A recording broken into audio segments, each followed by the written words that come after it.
mon cher? Yes. Good. On va s'introduire avec les versets 16 à 18. Oui, c'est beau, il s'en occupe. 16 à 18, donc on va lire avant que je prie, puis ensuite on va procéder avec le message. Encore un peu de temps, et vous ne me verrez plus. Puis encore un peu de temps, et vous me verrez, parce que je vais au Père. Là-dessus, quelques-uns des disciples dirent entre eux, « Que signifie ce qu'il nous dit? Encore un peu de temps, et vous ne me verrez plus. Et puis encore un peu de temps, et vous me verrez. Et, parce que je vais au Père. » Il disait donc, « Que signifie ce qu'il dit? Encore un peu de temps. Nous ne savons de quoi il parle. » Ah, Seigneur, on vient à toi parce que c'est toi qui nous fais comprendre, pas toutes tes voix parce qu'on ne pourrait pas toutes les comprendre, mais tu nous fais comprendre exactement ce dont on a besoin. Et ce n'est pas nécessairement ce qu'on aurait pensé. Tu nous fais comprendre qui tu es. Tu nous fais comprendre comment tu es au contrôle, tu es bon, tu es vrai. Tu nous amènes à croire à qui tu es. Donc, Seigneur, comme ici, on est dans un moment tellement unique et spécial de ton temps sur la terre, on est aussi dans un temps unique et spécial ici. Et donc, on veut s'en remettre à toi, que tu nous enseignes sur ce que tu as pour chacun de nous ici. Et pour nous ensemble, Seigneur, merci que c'est toi qui te révèles, c'est toi qui ouvres les yeux du cœur. Donc, on s'en remet à toi, dépendant et déjà, Seigneur, reconnaissant pour ta provision et que tu vas, Seigneur, guider et diriger selon ton plan, selon ce que tu as pour chacun de nous ici. Au nom de Jésus. Amen. Donc, on peut lire avec les versets qu'on a là que Jésus, dans le fond, avec les autres enseignements, puis ici aussi, il a donné des enseignements, des explications. Puis là, c'est pas juste ici dans le discours de la Chambre haute. Pendant 3 ans, il les a enseignés. Puis là, il a encore poussé encore plus loin l'enseignement. Mais malgré tout ça, regardez, leur état sont confus. Ils ne sont pas trop certains de ce qui va se passer. Et comme on l'a souligné déjà à travers les messages qu'on a considérés dans le discours de la Chambre haute, là, à partir du chapitre 13 de Jean, bien, Jésus s'occupe du besoin principal, du besoin le plus pressant chez ses disciples, c'est-à-dire leur foi. Leur foi. Parce que les événements qui arrivaient, puis les choses qui étaient en avant d'eux autres, puis toutes les réactions que ça allait engendrer, ça allait s'occuper de leur orgueil. Parce que, bon, il y avait encore un problème d'orgueil. Certains étaient trop confiants en eux, d'autres, OK. De toute façon, on a tous un problème d'orgueil. Si on n'admet pas qu'on a un problème d'orgueil, c'est parce qu'on a un problème d'orgueil. Donc, Dieu allait préparer comme ça le sol de l'humilité de leur cœur, OK, on va le dire par l'humiliation. Mais cette foi était si importante parce que c'est là que ça allait pousser.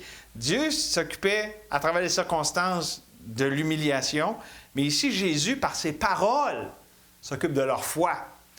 Et cette foi allait pousser dans le sol de l'humilité à travers ce qui était sur le bord de vivre. Déjà ce qui vivait, mais ce qui était encore plus sur le bord de vivre.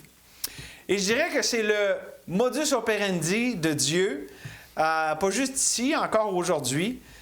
C'est-à-dire que Dieu travaille dans notre vie pour nous disposer, humilier nos cœurs, humilier notre confiance en nous-mêmes, pour qu'on soit propre à croire, qu'on soit disposé à avoir une attitude de foi, de ne pas se regarder sage à nos propres yeux, mais qu'on se confie en l'Éternel de tout notre cœur. Et ici, on a Jésus qui prépare ses disciples à son départ. Il a préparé à la venue du Saint-Esprit, on a vu ça la semaine dernière. Là, il parle ouvertement du fait qu'il s'en va. Et il les prépare à ça, c'est ce qu'on va voir, c'est le titre du message. Jésus prépare à son départ. Et c'est ça. Ce qu'on voit ici dans ces dernières paroles de Jésus, qui sont directement adressées aux disciples, c'est ces dernières paroles qu'il leur adresse ouvertement, parce qu'après ça, il va parler à eux, mais au Père. Donc là, c'est les dernières paroles qu'il leur adresse directement comme ça, parce qu'après aussi, il y a tout pas le jugement, oui, le jugement de la croix, mais quand il va devant la cour, là, puis tout ça, donc ça, c'est plus tard. Donc, un moment ici qui est sur le bord de se terminer, ce moment dans la chambre haute. Et on voit ici Jésus dans notre texte aujourd'hui, 4 préparations que Jésus leur donne par rapport à son départ imminent. 4 préparations face à son départ imminent. D'abord, il leur annonce son départ imminent. OK? On vient de le lire dans les versets-là. Jésus qui leur dit, hein, OK, un peu de temps, m'en va, un peu de temps, je reviens. Puis là, ils ne comprenaient pas ce qu'il voulait dire. Nous, on le voit, c'est ben oui, il s'en va, il revient. Tu sais, la croix, la résurrection.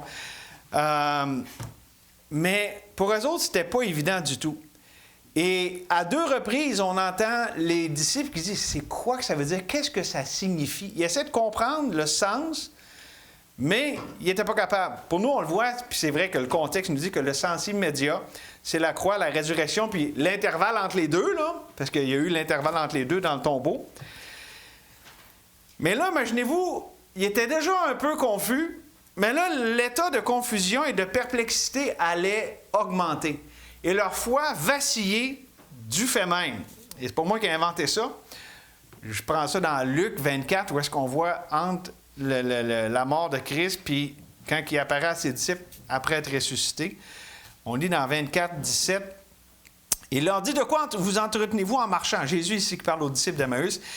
Il s'arrêta, l'air attristé. L'un d'eux, nommé Cléopas, lui répondit, « Es-tu le seul qui, séjournant à Jérusalem, ne sache pas ce qui est arrivé ces jours-ci? » « Quoi? » leur dit-il.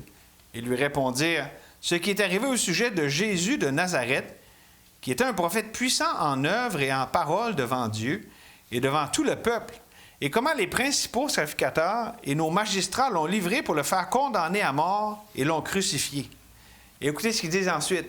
« Nous espérions que ce serait lui qui délivrerait Israël. Mais avec tout cela, voici le 3e jour que ces choses se sont passées. » Puis, entre parenthèses, on ne voit rien de différent. Il n'y a rien qui a changé. OK? Puis c'est vrai, il n'avait rien vu. Bon, il ne se rendait pas compte qu'il parlait à Jésus ressuscité, mais quand même, on peut comprendre ici c'était quoi leur état d'esprit, où est-ce qu'ils étaient mentalement, spirituellement, dans ce moment d'attente entre la croix et la résurrection. Et donc, on voit que ce qui est ici comme état d'esprit dans la chambre haute, ça n'allait aller qu'en rempirant. Le pire était à venir. Des fois, on aime ça dire le meilleur est à venir, mais soyons réalistes ici, le pire était à venir pour eux autres. OK? Puis là, en plus, qu'on apprend que quand on lit ici, ils se parlaient entre eux autres. OK? Puis le temps de verbe qui est utilisé, que ça dit qu'ils se parlaient entre eux autres, l'idée, c'était constant. C'est pas juste on s'en parle un petit peu puis c'est fini. C'est comme. Non, ils n'arrêtaient pas de s'en parler pour essayer. Mais là, c'est quoi que ça veut dire? C'est quoi que ça signifie? Puis un allait voir l'autre, puis l'autre. C'était la discussion qui était animée entre eux autres, mais ils n'osaient pas en parler au Seigneur. Heureusement, le Seigneur, lui, vous allez voir dans le prochain point, il a pris les devants et leur a expliqué. Mais là, on voit vraiment qu'il y avait cette tension qu'il n'était pas capable de résoudre et qui était provoquée par les paroles mêmes de Jésus. Un peu, puis là, on va faire un petit peu d'imagination sanctifiée. Leur conversation devait probablement ressembler à quelque chose de même. Ben, si Jésus veut instaurer son royaume messianique, parce que n'est-ce pas ce que, évidemment, il s'attendait, pourquoi il s'en va? Ou, d'un autre côté, s'il ne veut pas l'instaurer, mettons que, OK, c'est plus tard ou ça, mais pourquoi il va revenir d'abord? Fait que d'un bord comme de l'autre, il était dans une impasse. Les si et les pourquoi, comme ici, là, puis là, bon, je vous dis, c'est pas dans le texte, mais on peut s'imaginer qu'il y avait ce genre de questionnement-là. Mais pour nous, les si et les pourquoi de nos doutes et de notre perplexité ne pourront jamais élucider par les raisonnements humains, par les recherches humaines, les choses que seulement la révélation de Dieu et l'illumination du Saint-Esprit vont pouvoir élucider. Les raisonnements humains, la logique humaine, OK, ne sont pas la solution à notre perplexité puis nos doutes. C'est la révélation de Dieu puis l'illumination du Saint-Esprit. Pour ça que lorsqu'on est dans le doute et la perplexité, il faut aller à Dieu. Dépendamment de dire, Dieu, j'ai besoin que toi tu m'éclaires, que toi tu me montres ce que je ne vois pas. Vous allez voir, Dieu leur a montré les choses. Il ne leur a pas tout montré, mais il leur a montré ce qu'il avait besoin. On va voir ça, là, on avance dans le texte tranquillement. Mais Dieu s'occupait de tout, mais les pauvres ici, ils étaient vraiment dans un moment de confusion. Puis d'ailleurs, on apprend, parce que je vous dis que c'est avec la révélation, l'illumination du Saint-Esprit. Révélation, c'est la parole de Dieu, on l'a, elle est complète entre nos mains. L'illumination, c'est Dieu qui jette sa lumière sur la parole. Bien, on apprend encore là dans Luc 24 que Jésus, là, une fois ressuscité, donc après toutes ces choses-là, ça dit qu'il leur ouvrit l'esprit afin qu'ils comprennent les Écritures. Puis dans Jean, ça dit qu'il a soufflé sur eux autres l'esprit. Ça réfère à la même chose. Il leur dit, donc Jésus, après leur avoir ouvert l'esprit, pour qu'ils comprennent les Écritures, il leur dit, « Ainsi il est écrit que le Christ souffrirait et qu'il ressusciterait des morts le troisième jour, et que la repentance et le pardon des péchés seraient prêchés en son nom à toutes les nations, à commencer par Jérusalem. Vous êtes témoins de ces choses, et voici, j'enverrai sur vous ce que le Père a promis, mais vous, restez dans la ville jusqu'à ce que vous soyez revêtus de la puissance d'en haut. » Donc, ça, c'était beaucoup plus loin. Là. Je veux dire, ici, on est en chambre rose, c'est avant la croix. Mais après la croix, c'est ce que Jésus a fait pour justement les aider à comprendre. C'était pas avec leur raisonnement et leur logique humaine qu'ils pouvaient comprendre, c'est par l'intervention divine qu'elle allait leur révéler ces choses. Et lorsqu'on est dans l'épreuve de la foi, et il y a l'épreuve de la foi dans la vie de tout enfant de Dieu, il y a toujours le piège de l'incrédulité qui est là. L'épreuve de la foi sous-tend, ou sous-jacent à l'épreuve de la foi, c'est le piège de l'incrédulité dans lequel on peut être pris. Un peu comme on l'a dit la semaine dernière, hein, que ça soit une occasion de chute, quelque chose qui nous prend comme ça par surprise, qu'on n'a pas vu venir. Puis là, qui nous prend. Puis, dans nos vies, là, OK, on va voir ou on va comprendre ou on va ne pas voir et ne pas comprendre selon la réponse de la foi. Autrement dit, ce que Dieu veut me montrer dans ma vie, ce n'est pas juste en cherchant dans ma Bible, puis en ayant toutes les réponses théologiques à la bonne place, puis le bon point sur le bon i, puis le bon barre sur le bon t. Non, c'est oui, je vais dans les Écritures, mais en dépendant de Dieu, Dieu, il faut que tu me le montres. C'est pas de façon indépendante, puis à force de se creuser les méninges.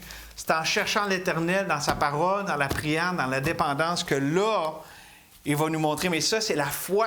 Parce qu'on peut essayer d'y aller par la chair.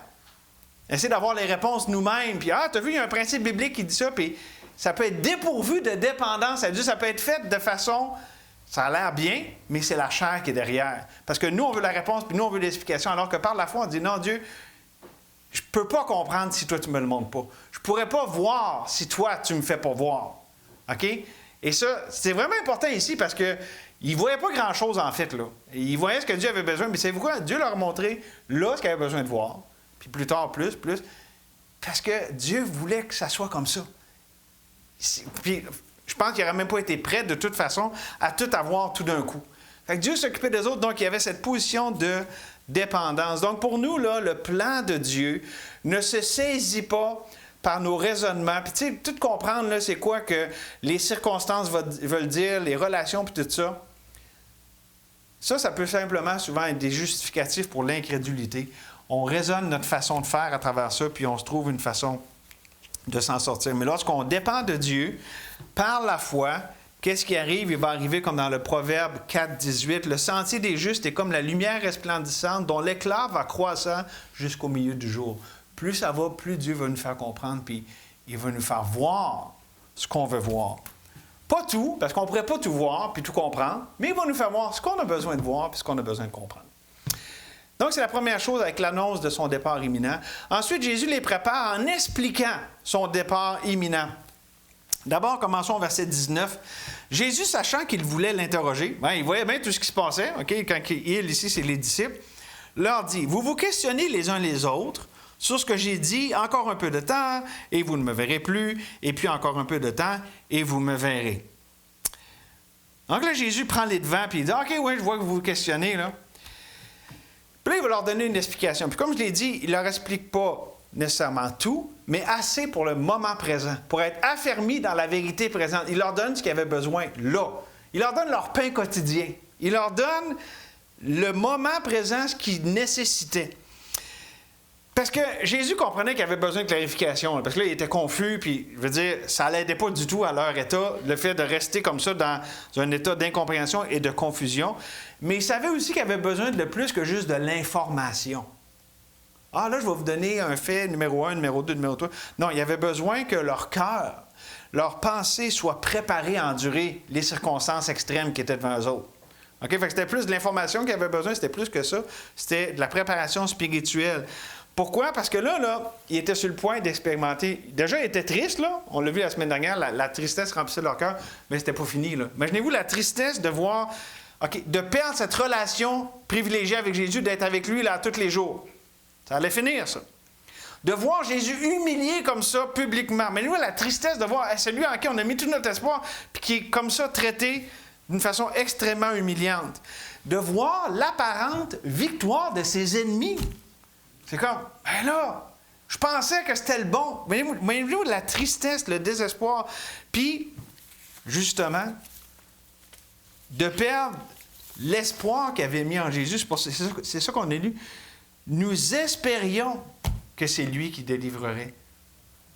Tu sais, c'était vraiment dur là, ce qui était devant eux autres. Mais remarquez ce que Jésus dit au verset 20. En vérité, je vous le dis, vous pleurerez et vous vous lamenterez, et le monde se réjouira. Vous serez dans la tristesse, mais votre tristesse se changera en joie. J'aime ça avec Dieu. Dieu, il est réaliste. Il ne leur dit pas, « Ah non, faites-vous-en pas, tout va bien aller, vous n'aurez pas de problème. » Non, vous allez être triste, puis le monde va se réjouir. Fait que dans le fond, ce qu'il appréhendait, il avait raison. Parce qu'effectivement, tu sais, les choses se sont passées d'une façon assez difficile, merci. Mais il les amène ici à considérer que, OK, premièrement, si Jésus leur en parle avant, ça montre que ce n'était pas un accident de parcours, c'était le plan de Dieu qui s'accomplissait. Il n'avait pas échappé là. Je veux dire, tout était comme c'était supposé d'arriver.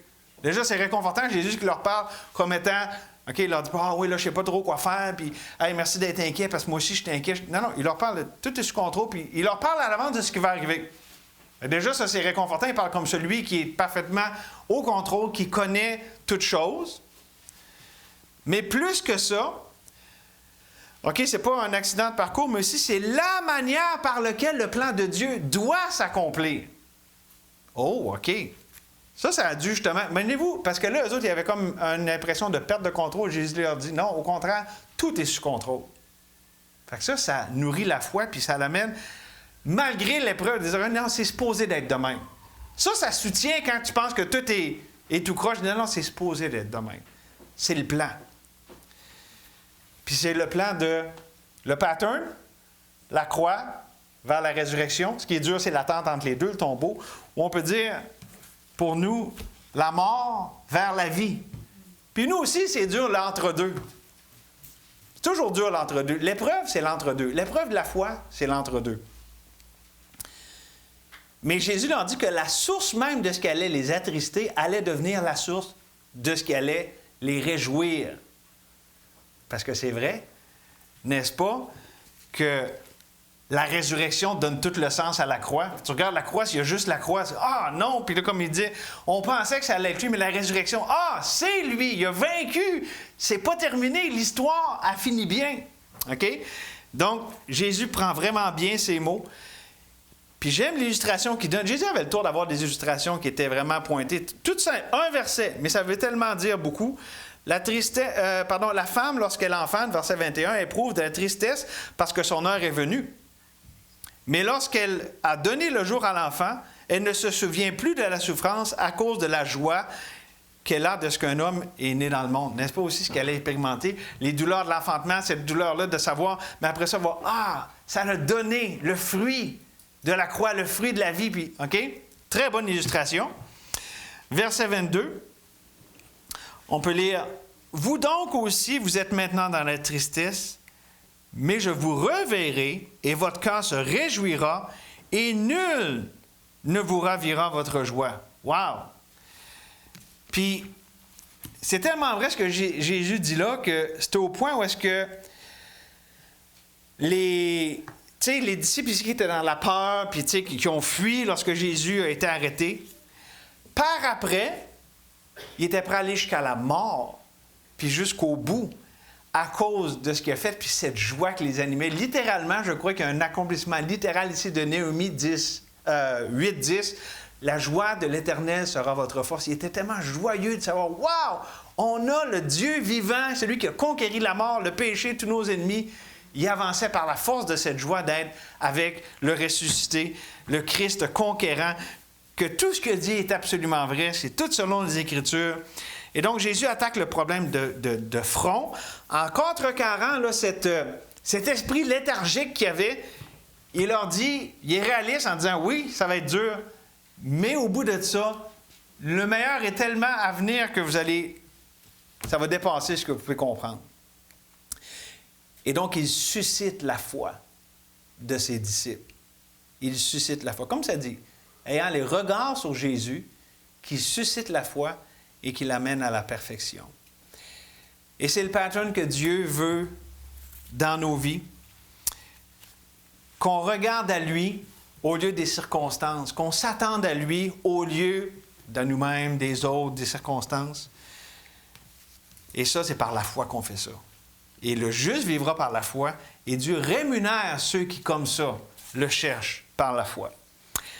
Donc, c'est la deuxième préparation. Il explique son départ, puis ensuite, il continue dans les versets 23 à 27. Il promet le fruit. Une troisième préparation, il promet le fruit de son départ. D'abord, dans les versets 23 et 24, on peut lire « En ce jour-là, vous ne m'interrogerez plus sur rien. En vérité, je vous le dis, ce que vous demanderez au Père, il vous le donnera en mon nom. Jusqu'à présent, vous n'avez rien demandé en mon nom. Demandez et vous recevrez, afin que votre joie soit parfaite. » 2 fois, Jésus parle ici de demander, d'interroger.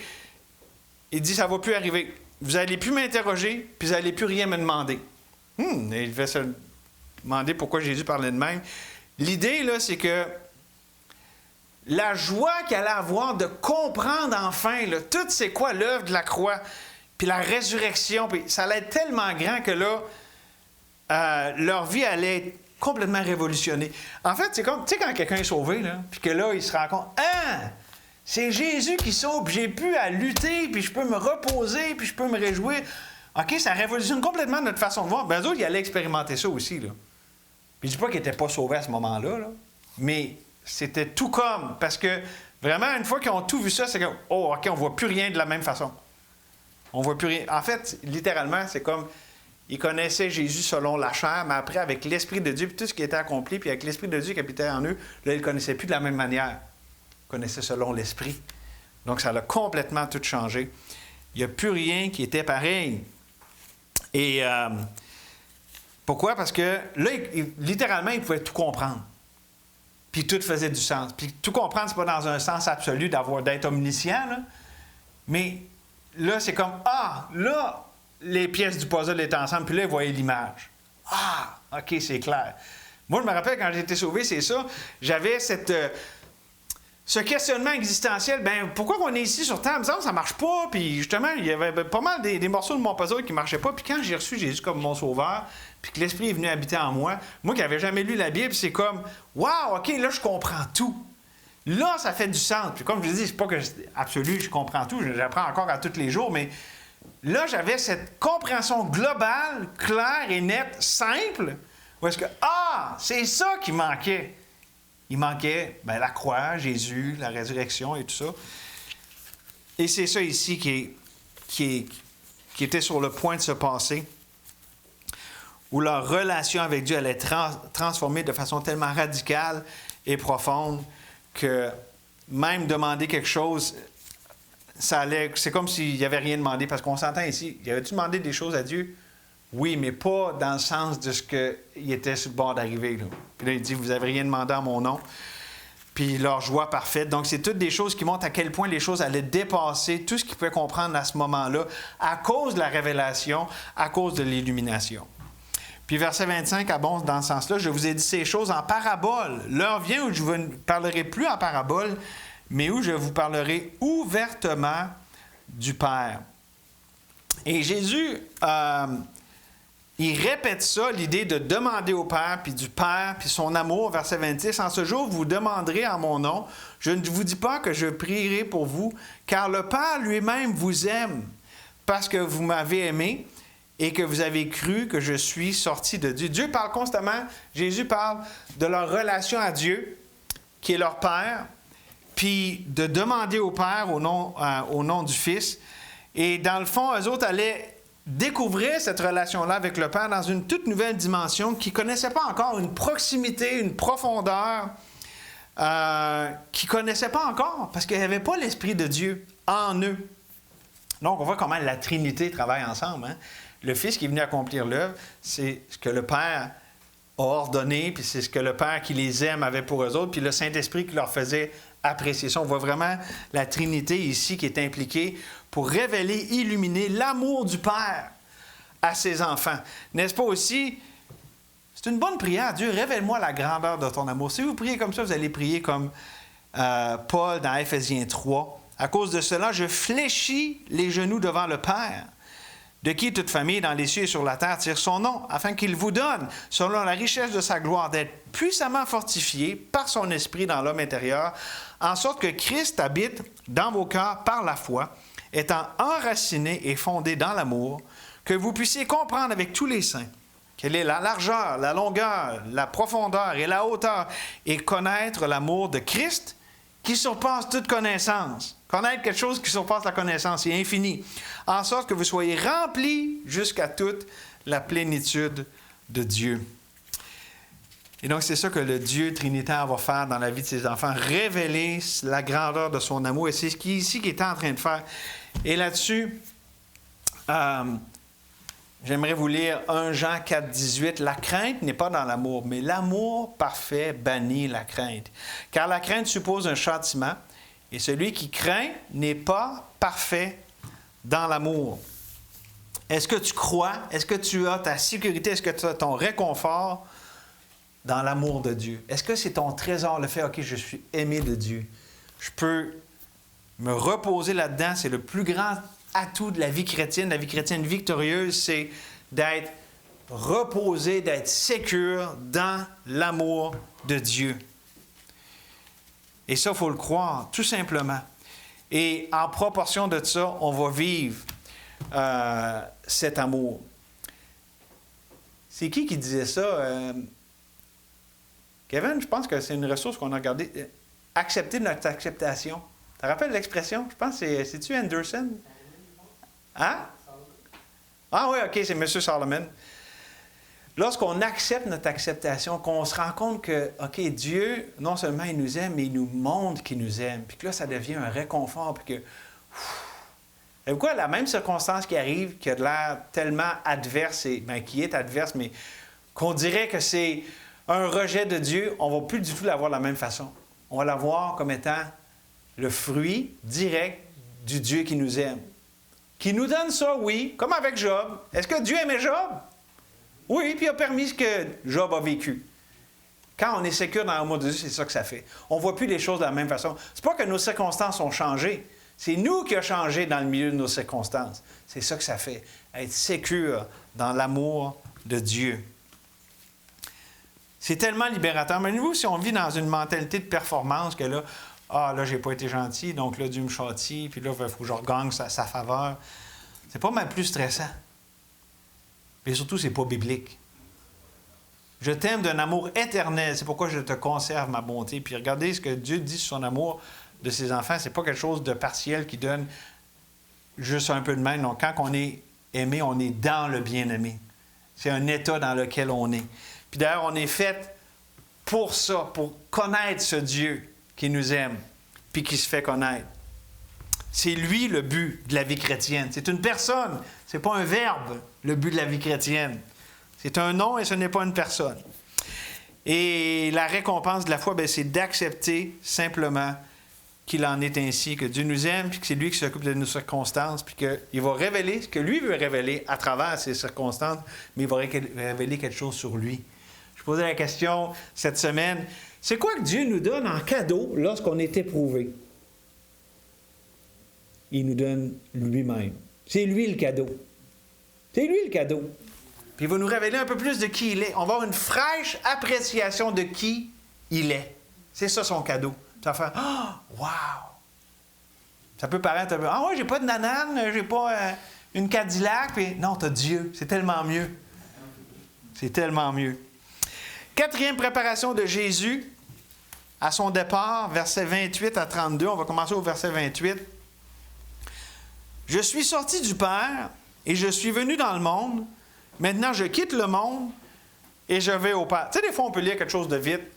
D'ailleurs, Jésus a parlé un peu dans ces termes-là avant, au chapitre 14 et le verset 18, lorsqu'il a dit « Vous avez entendu que je vous ai dit, je m'en vais et je reviens vers vous. Si vous m'aimiez, vous vous réjouiriez de ce que je vais au Père, car le Père est plus grand que moi. » Fait que c'était pas tout à fait nouveau ce qu'il disait là, mais il y a vraiment 4 éléments ici fondamentaux sur sa personne et son œuvre. Parce que d'abord, il dit, si je ne veux pas me tromper en disant, « Je suis sorti du Père. » Ça montre son essence. Il est Dieu. Dieu fait homme. La parole qui a été faite chair. OK? Donc, déjà, on a l'essence de qui il est. Ensuite, je suis venu dans le monde. C'est quoi ça? C'est l'incarnation.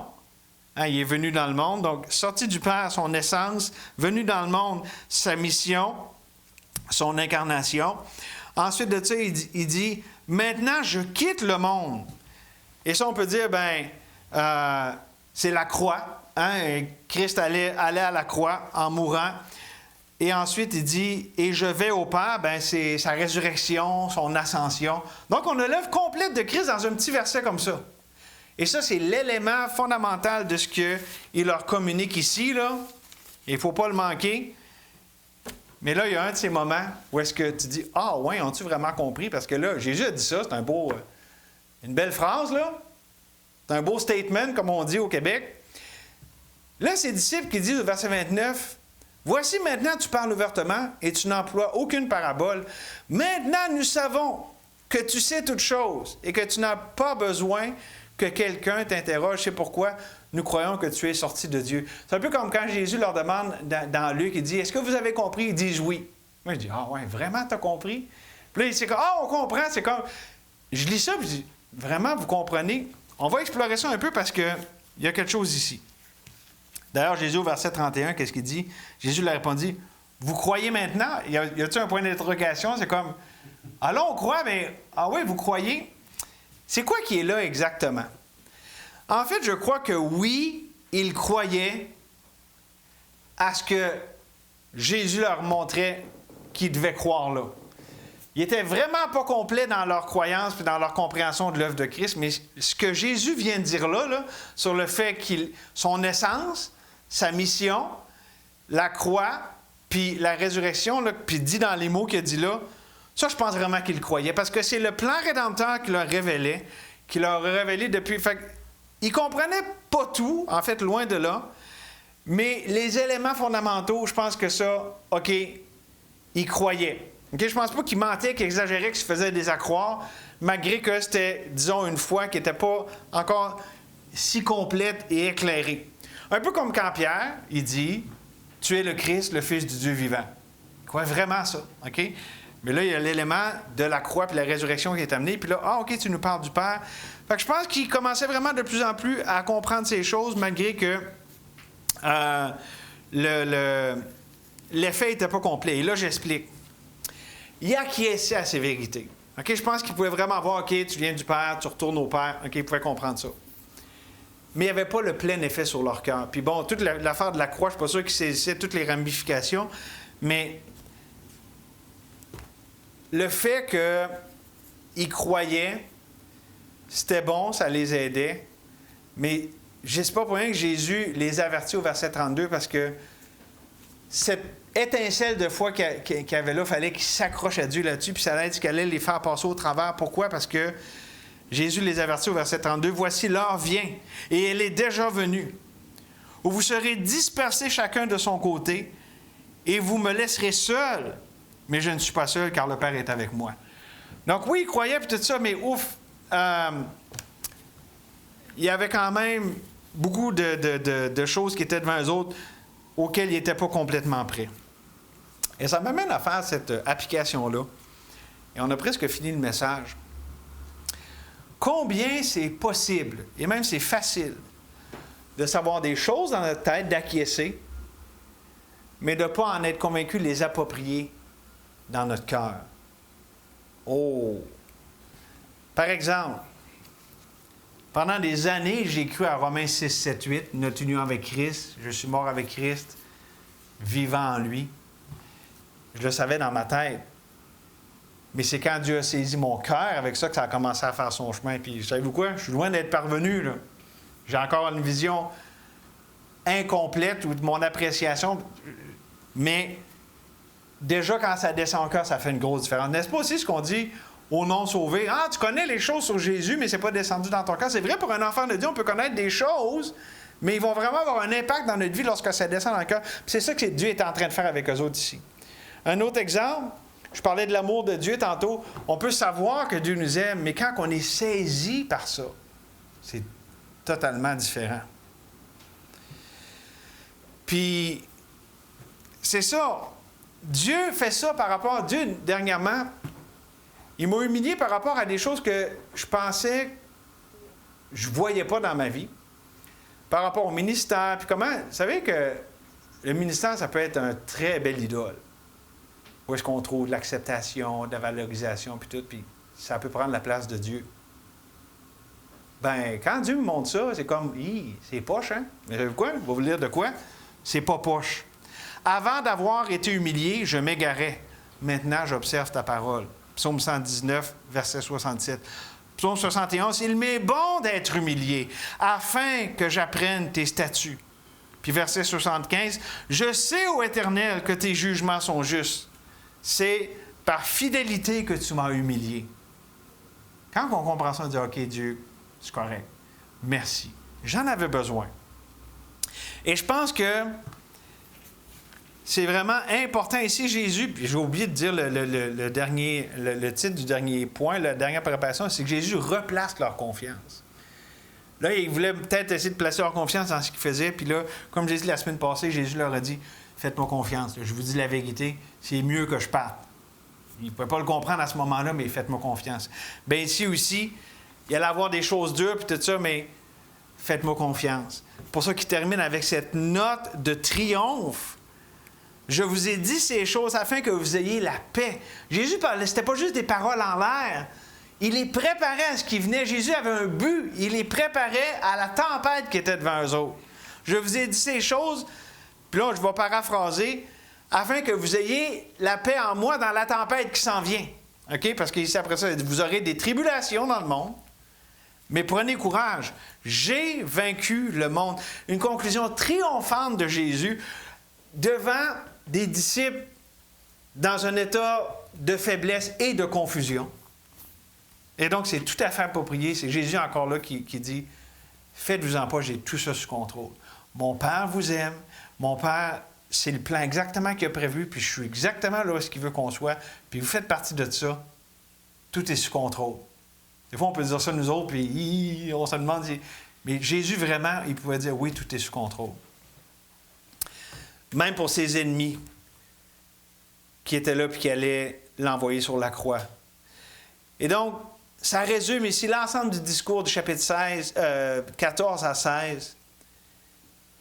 Ça finit avec une note de paix et d'assurance.